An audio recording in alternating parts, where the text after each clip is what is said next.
Nesse vídeo vou tratar da modéstia cristã. Ellen White, uma autora cristã, destaca que nossas palavras, nossas ações, nossos vestuários são pregadores vivos e diários, ajuntando ou espalhando. Com base nisto, qual é a importância da aparência pessoal? Está se tornando natural as pessoas usarem mini saias, blusas decotadas, brincos, colares, anéis e outras maquiagens pesadas. No entanto, através do traje, é possível descobrir ou observar o nível de uma pessoa? O nível econômico, educacional, a posição social, o nível espiritual. Você acha que é possível? Se a roupa não influencia no julgamento, então quem parece ser um cristão? Um homem com cabelos longos, usando a camiseta lá, a turma da pesada, ou uma mulher com trajes aí cheio de joias, ornamentos, ou aquela pessoa que se veste com modéstia. Quem você acha parece ser um cristão? Então, aí a outra questão é a seguinte: por que as grandes companhias investem em guarda-roupas próprios para os vendedores? Por quê? Porque o ser humano é aquilo que usa, tá certo? A aparência projeta imagens de responsabilidade, confiança, competência, profissionalismo e até cristianismo. Você concorda? Então, aqui podemos definir que as vestimentas são poderosos comunicadores não verbais, Então, que critérios você usa para definir o que é certo e errado em relação à modéstia? Ao que a Bíblia apresenta ou o gosto que a televisão impõe? A mídia, você sabe que ela explora a vantagem do sensacionalismo, dos prazeres pecaminosos. É esta vantagem que ela expressa, tá certo? Então o vestuário tem sido como um marketing de Satanás nesses tempos modernos. Você não acha isso? E então a pergunta é: quando originou a moda? A moda veio desde o Éden, desde que o ser humano foi criado. Quanto mais perto a pessoa está de Deus, melhor se veste. Quanto mais distante, pior se veste, chegando até o nudismo ou a roupagem de luz, como tinha o primeiro casal no Éden. Tá certo? Então, vamos aqui na Bíblia. O que a Bíblia declara sobre este assunto? Vamos lá? O primeiro texto que eu quero citar para agora está em Gênesis capítulo 35, verso 2 e 3. Jacó orientou: lançai fora os deuses estranhos que há no meio de vós. Purificai-vos e mudai as vossas vestes. Então aqui Jacó estava indo com a sua família para encontrar com Deus. E ele destacou que houvesse uma mudança de roupa, as vestes fossem mudadas, para poder ter esse encontro com Deus. No livro de Êxodo, capítulo 33, verso 3 a 5, ali faz uma declaração que me impressiona. Diz assim: sobe para uma terra que emana leite e mel. Eu não subirei no meio de ti, porque és povo de dura cerviz, para que te não consuma eu no caminho. Ouvindo o povo estas más notícias, pôs-se a prantear, e nenhum deles vestiu seus atavios. Então os filhos de Israel tiraram de si os seus atavios desde o monte Horebe em diante. Deus pediu que houvesse uma mudança na maneira de vestir para estar na presença dele, para estar com ele. Também tirar os adereços, as joias. Foi uma recomendação divina, foi uma dura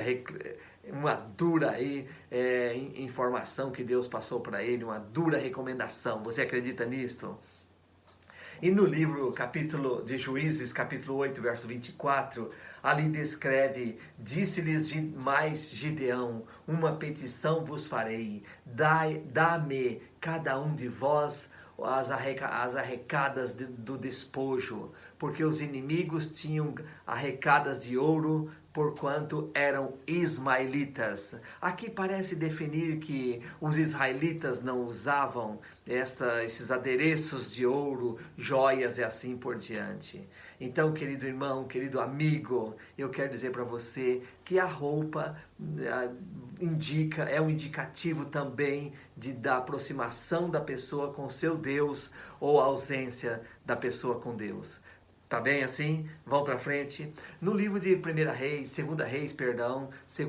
capítulo 9 e o verso 30. Ali descreve, tendo Jeú chegado a Jezreel, Jezabel o soube, então se pintou em volta dos olhos, enfeitou a cabeça e olhos e olhou pela janela. Aqui dá uma descrição assim que Jezabel, que não era uma pessoa cristã, é definida como uma pessoa corrupta em vários aspectos, idólatra, e ela então assim queria se apresentar perante o rei Jeú, desta maneira se destacando com joias, pinturas e assim por diante. E aí você vê lá no livro do Apocalipse, quando trata do povo de Deus, a característica da igreja de Deus, ela se distancia da característica daqueles que se usam joias e assim por diante. Apocalipse 7, verso 4 diz assim: achava-se a mulher vestida de púrpura e escarlata, adornada de ouro, de pedras preciosas e de pérolas, tendo na mão um cálice de ouro transbordante de abominações. Então, aqui nós podemos ver nesse texto, né, a característica da igreja corrupta, né, comparando-se com a mulher corrupta. Né? E esse tipo também de corrupção nos adereços, do vestuário, indica as características da pessoa, se ela está justa diante de Deus ou ela está distante de Deus. Existem outros textos assim que falam sobre o assunto. Por exemplo, 1 Timóteo 2,9, quero do mesmo modo que as mulheres se ataviem com traje decoroso, com modéstia e sobriedade, não com tranças, ou com ouro, ou pérolas, ou vestidos custosos. Paulo aqui trata da mulher cristã como alguém que pratica o domínio próprio na sua maneira de adornar. Você entendeu? Você está me entendendo? Então, a vestimenta não pode dizer assim: olhem para mim, admirem-me. Mas pelo contrário, a roupa deve anunciar: veja como Cristo tem transformado-me, começando em meu interior. E no livro de 1 Pedro, capítulo 3, verso 3, da mesma forma, o vosso adorno não seja um enfeite exterior, como as tranças dos cabelos, o uso de joias de ouro, ou o luxo dos vestidos. Né? Então aqui novamente destaca a importância de uma roupa que apresenta Jesus Cristo. Que mostra, porque, como diz aquela autora Ellen White, vossas palavras, vosso vestuário são pregadores vivos e diários, ajuntando ou espalhando. Mas alguns continuam ainda insistindo: pastor, o que há de errado em usar brincos, colar, mini saias? Quão pouco posso fazer e ainda permanecer sendo filho e filha de Deus? A pergunta correta deveria ser: quanto posso fazer para demonstrar minha fé, meu amor, meu comprometimento com Cristo através de minha aparência exterior? Quanto eu posso fazer? As roupas, na verdade, produzem reações íntimas. Foi perguntado para Mary Kant, uma famosa estilista britânica, e qual é o objetivo da moda e para onde ela está direcionando? E ela respondeu: para o sexo. Kant diz que seu alvo é vestir as mulheres de tal maneira que os homens sintam o desejo de arrancar a cobertura delas. Que coisa, que coisa. E há uma história que eu ouvi não muito tempo, que uma jovem cristã caminhava pela rua e logo percebeu que estava sendo perseguida por um elemento mal encarado. E de repente ela parou e disse: eu não sou o que você está pensando.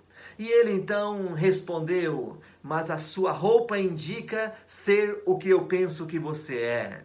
Meu amado, Deus não interessa no que você aparenta ser. Certo ou errado? Ah, Deus me interessa no meu coração e não no exterior. Olha só, Deus ama a mim e a você, e não as suas roupas. Isso é fato, ok? Deus ama as pessoas não importando como elas estão. Não tem problema, é isso mesmo. Mas quando vamos a Cristo, e nós vamos como nós estamos, nós não devemos permanecer assim. Precisa haver mudança. E se não há mudança, é porque ainda não fomos transformados por Cristo. O cristão veste para agradar não apenas os outros, mas alguém especial, para agradar Jesus Cristo. A sua roupa deve estar dizendo que você é um cristão. Você está entendendo? Ninguém lê o seu coração. Não lê, não lê, mas pode ler sua maneira de viver, seu comportamento e suas roupas também. A maneira de viver, maquiagens, pendentes, né? A sua aparência pode tornar-se uma poderosa declaração de amor por Jesus Cristo. E todos nós necessitamos, você concorda com isso? De tornar claro que Jesus está em nossa vida. Ninguém deve ficar confuso. Este é ou não é um cristão? Olha a maneira dele andar, olha a maneira dele vestir, olha o comportamento dele. Então, queridos, a comunidade de fé necessita de um padrão para reger seus procedimentos, vestuários e adornos, né? A questão é uma questão muito importante aqui, né? Inclusive temos aqui não o que eu acho ou o que você acha, o achismo não pode entrar aqui. Nós precisamos seguir a regra bíblica de uma pessoa, como Deus descreve uma pessoa cristã, como nós já lemos nos textos anteriores, nos versos bíblicos anteriormente. E aqui quero deixar para você algo interessante. O Manual da Igreja Adventista do Sétimo Dia, de 1995, já dizia assim: como adventista do sétimo dia, fomos apartados do mundo. E esse texto do manual, a versão 2015, ela é compatível também da mesma forma. E então fala, somos reformadores. Para isso, nossos hábitos de vida devem alicerçar-se em princípios e não no exemplo do mundo que nos rodeiam. A moda deve variar pode variar com o correr dos anos, mas os princípios relativos aos preceitos divinos são os mesmos. O vestuário é um fator importante no caráter do cristão e os pais devem pôr em campo o peso de seu exemplo, instrução e autoridade para induzir seus filhos a vestir-se com modéstia. Você gostaria de avaliar isto na sua vida? Há algo que pode mudar tanto no seu coração como também na sua roupa para agradar mais a Deus? Que Deus abençoe, enriqueça a sua vida e que você possa ser um outdoor de Deus por onde quer que for. Amém? Que Deus lhe abençoe e guarde.